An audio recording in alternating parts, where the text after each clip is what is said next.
jazo lagerlarini tarbiyalash markazi deb atab Uyg'urlarga kasbiy o'rgatadiganligini aytib kelgan Xitoy doiralari Uyg'ur yoshlarining kasbiy maktablarga iltimos qilishini cheklagan.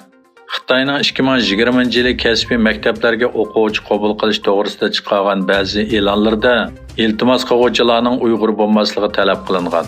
Gerçi bu tafsilot rasmiy e'londa berilmagan bo'lsa-mu, ammo Tingshin va Sohu qatorli Xitoydagi ta'siri cho'ng to'rbatlarni o'z ichiga olgan nurg'un to'rbatlarda e'lon qilingan kasbiy maktablarga o'quvchi qabul qilish haqidagi e'lonida Uyg'urlarning iltimos qilmaydiganligi aniq o'tirg'a qo'yilgan. İltimos qilish sharti 18 yoshdan 45 yoshgacha bo'lgan oraliqda rasmiy ma'rif programmalariga tizimlatmaslik kerak.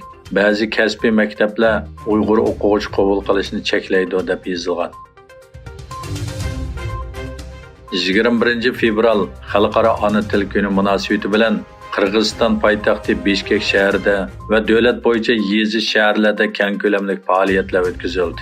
Shu faoliyatlarga Uyg'ur jamoati aktiv qatnashib, Uyg'ur xalqining madaniyati, til boyligi va milliy an'analarini namoyon qilib, taqdirnomalar va faxriy guvohnomalarga erishdi. Qirg'izistonda 80 dan oshiq millat yashaydi.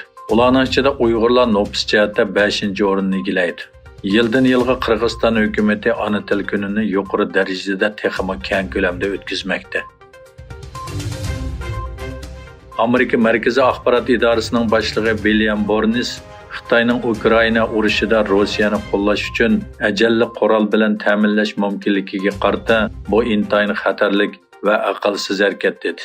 William Burns CBC'ning ziyoratini qabul qilganda biz Xitoy rahbarlarining ajalli qurol bilan ta'minlashni o'ylashayotganligiga ishonamiz deb eskartdi.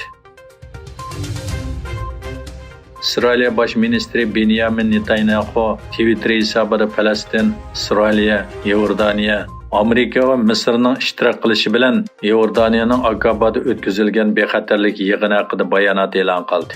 Netanyahu İsrail taratqularida o'tirg'i chiqqan Akaba uchrashishi natijasida İsrail Yordan daryosining g'arbiy qirg'og'ida yangi o'ltiraq rayonning qurilishini 4 oy to'ng'iltishni qaror qildi degan xabarni inkor qildi. Azerbayjonda 1992 yili 26 fevral Armeniyalar elib borgan xo'jalik qirg'inchiligida ziyonkashlik uchirg'uvchilarni xotirlash faoliyatlari o'tkazildi. Azerbayjonliklar poytaxt Bakudagi Ana Faryadi obidasiga yig'ilib, Armeniyalar tarafidan xo'jalikda qirg'in qilingan 613 odamni xotirladi. Ana Faryadi obidasida Prezident İlham Aliyevning qatnashishi bilan rasmiy marosim o'tkazildi. Orqadan obida ommaga yechib etildi.